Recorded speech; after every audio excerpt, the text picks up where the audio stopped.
Hello everyone, जय Jagannath. Welcome to my mini blog. मत देखिकी जापर मुझे रेडी हो जाइए नुआ सुदशा व्रत पर।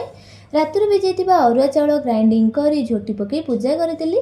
तापर मंदिर में पूजा सासुमा जहाँ कही सब नहीं आसती।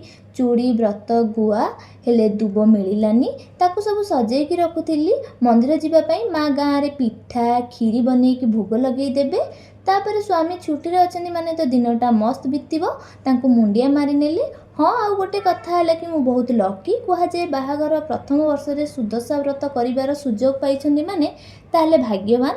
मो शाड़ी आपण मानू केमती लगुच कमेंट करेंगे। तापर मंदिर दर्शन करनेलु। माँ को पूजापूजी कर सारिबा पर अन्य देवादेवी को दर्शन कलु। फाइनाली पूजा सरी जाइए। मु व्रत पिंधिदेली।